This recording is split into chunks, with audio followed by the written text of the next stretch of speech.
All right, let's dive into this, huh? World War I. It's a big one. It is, yeah. We're going to journey back over a century to a time when, well, the world was teetering, really, on the brink of massive change, and explore how this conflict, this massive conflict, how it reshaped the entire globe. Now, you probably heard the basics, right? Right. But we're going to go beyond the surface today. We're going to untangle, try to at least, this complex web of events, all the things that kind of led to the war, delve into the brutal reality is really of, trench warfare and the just terrifying new technologies that emerged, and try to figure out why. Why does this conflict continue to resonate with us after all this time? It's pretty fascinating, right? You have this seemingly isolated event, the assassination of an archduke. Right. Which triggers this chain reaction leading to, well, global chaos. Understanding the context of the early 20th century, those political and social undercurrents that were already kind of swirling around, that's key to understanding really how this powder keg was primed for ignition. You always hear that, right? The powder keg of Europe in the early 1900s. But what made it so volatile? Well, Europe at that time was this complex network of alliances. Right. Rivalries, simmering tensions, you name it. Imagine a continent where nationalism is just reaching a fever pitch, with nations fiercely asserting their identities and vying for, well, dominance, really. So nationalism is a major factor here. But how about imperialism? How did that contribute to these rising tensions? Well, imperialism was like pouring gasoline on an already smoldering fire. European powers, they were locked in this relentless competition for colonies, scrambling to control territories and resources around the world. Right. This just fueled intense rivalries and distrust among the major powers. Sounds like a high-stakes game of risk. Oh, absolutely. But with real-world consequences. Yeah. And then you have militarism. How did that play into this whole powder keg scenario? Militarism was like an arms race that nobody could win, right? As these tensions escalate, nations pour resources into expanding their armies, developing new weapons. Everybody wants the biggest, most powerful military. And it creates this climate of fear and paranoia. So you've got all these competing national interests, a scramble for colonies, everyone's building up their militaries. It's a recipe for disaster. It really is. And then the spark, the assassination of Archduke Franz Ferdinand in 1914. That assassination, that was the catalyst, the match that lit the fuse. The Archduke, heir to the Austro-Hungarian throne, assassinated by a Serbian nationalist. Yeah. And this act, it was perceived as a direct attack on Austria-Hungary. And it triggered this incredibly complex web of alliances, pulling nation after nation into the conflict. Like a chain reaction, right? Oh, absolutely. One event setting off another, and it just quickly spirals out of control. Exactly. And what began as this regional dispute between Austria-Hungary and Serbia, it quickly escalated into a full-blown European war and eventually a global conflict. And the way this war was fought, it was unlike anything the world had ever seen before. Yeah. Let's talk about the Western Front, where this brutal, new form of warfare emerged. Trench warfare. The Western Front, it became this horrifying stalemate. You had miles of muddy, rat-infested trenches stretching across the landscape, soldiers living in these cramped, unsanitary conditions, constantly under the threat of enemy fire. I can't even imagine that. What a psychological toll that kind of environment would take. Yeah. What were some of the major battles that took place on the Western Front? The battles like the Somme and Verdun, those became synonymous with the horrors of trench warfare. The Battle of the Somme, for example, it lasted for over 4 months in 1916. Over 1 million soldiers were killed or wounded. A scene of unimaginable carnage, really, and all for very little strategic gain. The sheer scale of the casualties is just almost unfathomable. And these horrific battles, they were often fought over just a few yards of territory. Right. The trench lines, they remained largely static for years. With both sides locked in this bloody stalemate, it was a war of attrition, a grinding battle of wills, really, that consumed millions of lives. And to make matters even more horrifying, World War I saw the introduction of all these new technologies. Technologies that changed the face of warfare forever and really amplified the war's brutality. Yeah. Machine guns, for example. These weapons could just mow down entire battalions. They transformed the battlefield, that's for sure. It made traditional charges across open ground just suicidal. Yeah, pretty much. And then you have tanks. These just lumbering behemoths, designed to break that stalemate of trench warfare. How effective were those early tanks? Early tanks, they were often unreliable, Right. prone to breakdowns, but they represented this new era of mechanized warfare, a shift towards, well, machines over manpower. And the psychological impact, I mean, imagine these massive, heavily armed vehicles rolling across the battlefield. That was significant, even if their tactical impact was still developing. And then there's chemical warfare. Right. The use of poison gas, like mustard gas, Yeah. it just introduced a whole new level of horror to the battlefield. Chemical weapons, those were a truly terrifying development. Mustard gas, for example, it caused severe burns, respiratory problems leading to agonizing deaths. It was a weapon of indiscriminate destruction, terrorizing soldiers and civilians alike. The psychological impact of chemical warfare, it was profound and long-lasting. It's just the horrors of trench warfare coupled with these terrifying new technologies. It makes it clear that World War I was just a conflict of unprecedented brutality. But the fighting wasn't limited to just the Western Front, was it? What was happening on the Eastern Front?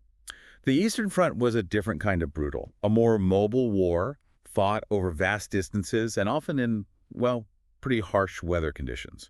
Think of the vast open plains of Russia and those brutal Russian winters. So different terrain, different challenges, but just as deadly. Oh, absolutely. And new technologies like aircraft were starting to play a more significant role in the war as well. Yeah, aircraft, initially they were used primarily for reconnaissance, but they quickly evolved into weapons of war.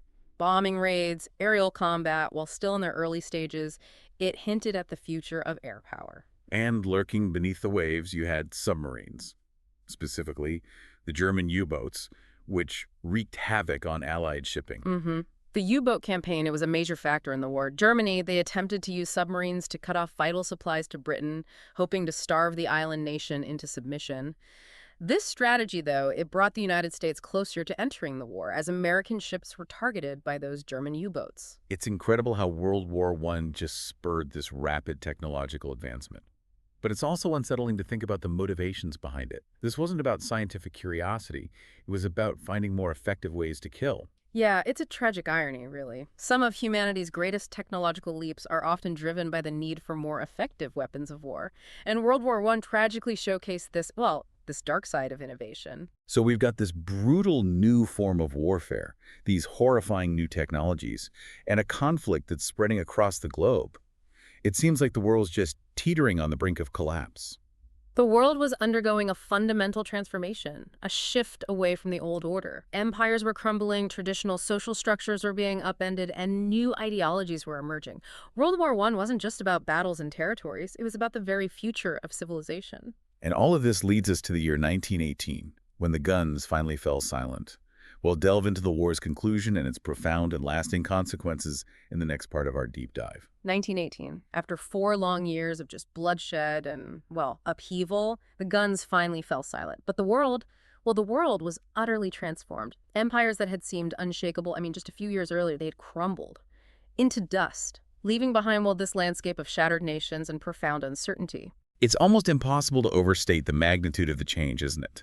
I mean, we're talking about the collapse of centuries-old empires, the Austro-Hungarian Empire, the Ottoman Empire, the Russian Empire, and the German Empire, all swept away by the tides of war.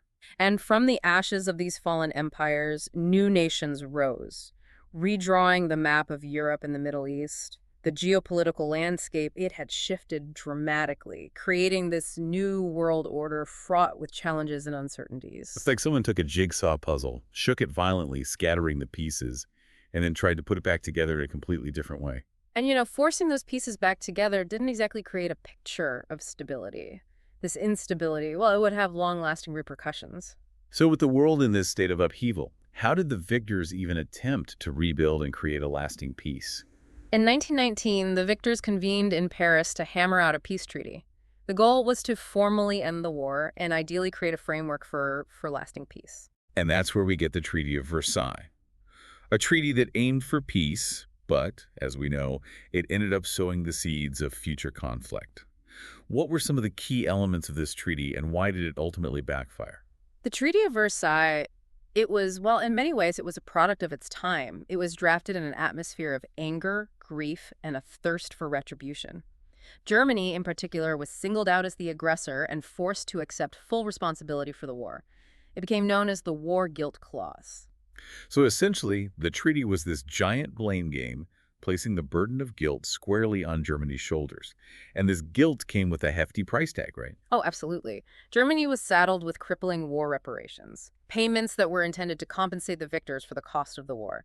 These reparations, along with territorial losses and severe restrictions on Germany's military, they created this deep sense of resentment and humiliation within the German population. So instead of promoting healing and reconciliation, the Treaty of Versailles actually inflamed tensions, created conditions that were ripe for future conflict. Precisely. Many historians argue that the harsh terms of the Treaty of Versailles contributed to the rise of extremist ideologies in Germany, including the Nazi Party, which ultimately led to the outbreak of World War II. It's a tragic example of how the desire for revenge can backfire, ultimately perpetuating a cycle of violence and conflict. The Treaty of Versailles may have officially ended World War I, but it failed to address those underlying issues that had led to the war in the first place. And it's important to remember that the war's impact, it extended far beyond just the realm of politics and international relations. World War I had a profound impact on societies across the globe, disrupting economies, upending social norms, and transforming the lives of ordinary people. Absolutely. For example, during the war, women took on roles traditionally held by men. With men away fighting, women stepped up to work in factories, run businesses, keep things going on the home front. It was a significant shift in gender roles as women demonstrated their capabilities and contributions to society in ways that, in ways that challenged traditional norms. But was this newfound agency readily accepted after the war ended? Unfortunately, no. While the war did create opportunities for women to expand their roles in society, many faced discrimination and pushback when they tried to maintain these roles after the war. So it was a time of both progress and regression, a push and pull between the forces of change and the resistance to those changes. The war had shaken things up, that's for sure, creating new uncertainties and exposing the flaws in the old order. And as old certainties crumbled, new ideologies emerged, right? Correct. Promising to provide answers and solutions to the challenges of this post-war world. Yes. Ideologies like communism, which gained traction in Russia after the Bolshevik Revolution, and fascism, which emerged in Italy and Germany. They offered radical solutions to the social, economic, and political upheaval of the post-war era. And as we know, these ideologies would have devastating consequences in the decades to come. World War I may have ended in 1918, but its ripple effects continued to shape the world throughout the 20th century and beyond. It's like a domino effect, with the events of World War I setting off this chain reaction that just reverberated for decades. Speaking of ripple effects, let's talk about the war's cultural impact. It wasn't just political and social structures that were transformed. It was also a period of just profound artistic and intellectual awakening. The horrors of war, the disillusionment, the sense of loss and trauma, all these experiences found expression in this new wave of art, literature, and music. So instead of glorifying war, as much of the art and literature leading up to the war had done, this new wave of creative expression reflected a more realistic and often deeply disturbing portrayal of the conflict. Exactly. Think about the poetry of Wilfred Owen and Sigrid Sassoon, whose works captured the brutal reality of trench warfare with unflinching detail. Or the novels of Erich Maria Remarque, like All Quiet on the Western Front, which exposed the psychological toll of war on young soldiers. Those were powerful voices. They challenged the romanticized notions of war, forcing people to confront the human cost of conflict. And visually, you have artists like Otto Dix and George Grosz. They used their art to depict the horrors they had witnessed. Their works, they're often grotesque and unsettling, reflecting the fragmentation and chaos of the war experience. It's incredible how art can serve as both a mirror to and a commentary on historical events. Art can be a powerful tool for processing trauma, challenging conventional narratives, and fostering empathy and understanding. And in the case of World War I, art helped to shape public perceptions of the conflict and its aftermath, giving voice to the voiceless and forcing people to confront the true cost of war. It's a reminder that even in the darkest of times, human creativity can find a way to shine through and offer hope and meaning. And these artistic responses to World War I, they continue to resonate with us today, don't they? I mean, they provide this unique window into the human experience of war and its enduring legacy. Absolutely. These works, they offer insights into the complexities of human nature, the fragility of peace, and the resilience of the human spirit. They remind us of the enduring power of art to move us, to challenge us, and to help us make sense of the world around us. So we've explored the immediate aftermath of World War I, The collapse of empires, the redrawing of borders, the flawed attempts at peacemaking, the social and cultural upheavals. But the war's legacy, it extends far beyond these immediate consequences. World War I was a catalyst for decades of global change, its ripple effects influencing the course of history throughout the 20th century, and they continue to shape the world we live in today. It's like that saying, the past isn't dead, it isn't even past. World War I cast this long shadow over the 20th century. Its legacy intertwined with the rise of totalitarian regimes, the outbreak of World War II, the Cold War, and even the ongoing challenges of the 21st century. Exactly. While we can't draw a direct line from World War I to every subsequent event, it's undeniable that the war had this profound and lasting impact on the course of history. It reshaped global power dynamics, accelerated technological advancements, and just fundamentally altered social and cultural norms. It's fascinating to consider the long-term consequences of this conflict. Yeah. How an event that began over a century ago continues to shape the world we live in today. One of the most significant consequences of World War I was the rise of the United States as a global superpower. The U.S., having emerged from the war relatively unscathed, both economically and militarily, it was poised to assert its newfound power on the world stage. So in a way, the war shifted the global balance of power, creating a vacuum that the United States was ready to fill. Precisely. And this rise of American power, well, it would have profound implications for the decades to come, leading to new alliances, new conflicts, and a new world order. But the war's impact wasn't limited to just geopolitics and the rise and fall of empires. It also accelerated social and cultural changes that were already underway. The war contributed to the decline of traditional social hierarchies, and it helped to pave the way for the rise of mass media and consumer culture. It was a time of rapid social and technological change, and World War I served as a catalyst for many of these transformations. So as we delve deeper into the long-term consequences of World War I, it becomes increasingly clear that this wasn't just a historical event. It was a turning point in human history. It was a moment that reshaped the world in profound and lasting ways, influencing everything from global power dynamics to social norms to technological advancements. As we grapple with the challenges of the 21st century, it's essential to remember the lessons of World War I. We must be mindful of the dangers of nationalism, imperialism, and militarism. We must be wary of the seductive allure of simplistic solutions to complex problems. And we must strive to build a world based on cooperation, diplomacy, and, a genuine respect for human dignity. Because the choices we make today will shape the world of tomorrow, just as the choices made a century ago continue to shape our world today. We've covered a lot of ground in this part of our deep dive, exploring the war's immediate and long-term consequences. But our exploration, it isn't over yet. In the final part of our deep dive, we'll delve into some of the unanswered questions and, enduring mysteries surrounding this monumental conflict. We'll examine the ongoing debate about the war's legacy and discuss the lessons we can learn from it a century later. Welcome back to our deep dive into World War I. We've explored the causes, the battles, the technologies, the aftermath. The list goes on, right? Yeah. It's a conflict that just continues to, fascinate and haunt us, even a century later. And as we're wrapping up our exploration, I'm struck by, how many questions still linger? How many mysteries remain unsolved? Well, what's so intriguing about World War I is that it wasn't just a single event. It was this catalyst for decades of global change. And its legacy continues to be debated and reinterpreted today. There's this ongoing discussion among historians about the role of individual leaders in the outbreak of the war. Could different decisions, could different personalities even have prevented this, global catastrophe? It's that classic what-if scenario, right? That historians love to ponder. What if Archduke Franz Ferdinand hadn't been assassinated? What if Kaiser Wilhelm II of Germany had been, maybe a less impulsive leader, a less militaristic leader?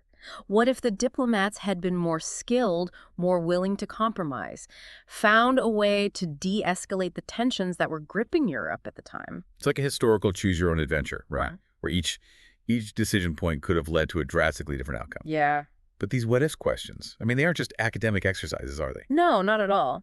They force us to consider the role of human agency in shaping history. They remind us that even in the face of seemingly inevitable events, individuals still have the power to make choices. And those choices, they can have profound and far-reaching consequences. It's a sobering thought, especially considering the magnitude of the consequences in this case. Another question that historians continue to debate is, well, was World War I truly the first modern war? It's a complex question, really. On the one hand, World War I, it introduced these new technologies and tactics that would, well, revolutionize warfare. Machine guns, tanks, airplanes, poison gas. I mean, these were weapons of unprecedented destructive power. And the scale of the conflict, the sheer number of casualties, I mean, it was unlike anything the world had ever seen Yeah. before. But on the other hand, World War I also retained elements of, older forms of conflict. The reliance on infantry charges, the emphasis on territorial conquest, those were echoes of earlier war. Right, right. So it was kind of a hybrid war, a bridge between the old and the new. A transitional conflict, you might say. That paved the way for the truly modern warfare of World War II and beyond. Exactly. World War I was this laboratory where new ideas and technologies were tested, refined, and ultimately unleashed on a scale that few could have imagined. And speaking of World War II, there's the ongoing debate about whether the Second World War was, well, I mean, was it an inevitable consequence of the first? Was World War II simply a continuation of World War I, with the Treaty of Versailles serving as a kind of prologue to the next global conflict? Some historians argue that World War II was essentially a continuation of World War I, that the unresolved issues, the lingering resentments, the, flawed peacemaking of the first conflict, well, it created the conditions that made the second inevitable. It's like the world never really, exhaled after World War I. It was just this brief pause before the next catastrophe. Yeah. Others, though, they argue that World War II was a distinct conflict with its own set of causes, those certainly shaped by the events and consequences of World War I.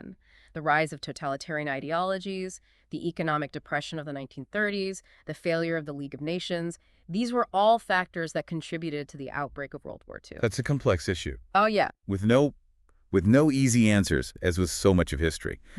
But this debate highlights the interconnectedness of historical events, how the past can reverberate through time and shape the present in such profound ways. It's a reminder that we can't understand the present without understanding the past.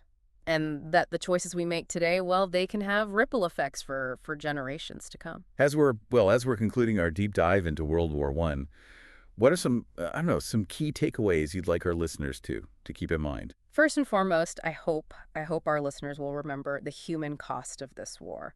The millions of lives lost, the families torn apart, the physical and psychological scars that lingered for generations. These are the most enduring legacies of World War I. We can get so caught up in the grand narratives of history, the sweeping movements of, armies and empires. But it's crucial to remember that behind those grand narratives are just countless individual stories of suffering and sacrifice. And it's those individual stories, those glimpses into the human experience of war that make history come alive and remind us of the true cost of conflict. I hope our listeners will appreciate the global impact of this war. World War I, it wasn't just a European conflict. It was a truly global event that reshaped the world order, and it had far-reaching consequences for countries all around the world. The war touched every corner of the globe. From the battlefields of Europe to the colonies in Africa and Asia to the Americas. I mean, it was a conflict that highlighted the interconnectedness of our world. Yeah. And finally, I hope our listeners will reflect on the enduring lessons of World War I. It's a cautionary tale about the dangers of nationalism, imperialism, and militarism, forces that can lead to devastating conflicts. Right. It's a reminder that peace, it's fragile, that we must constantly work to build a world based on cooperation, diplomacy, and a deep respect for human dignity. Yeah. The choices we make today, individually and collectively, they can shape the world of tomorrow, just as the choices made a century ago continue to shape our world today. So as we wrap up this deep dive into World War I encourage you, our listeners, to continue exploring this complex and fascinating period of history. Read the firsthand accounts of soldiers and civilians, visit museums and memorials, engage in thoughtful discussions about the war's legacy and what it means for us today. Because understanding the past, grappling with its complexities, it's essential to navigating the present and shaping a better future. Thanks for joining us on this deep dive.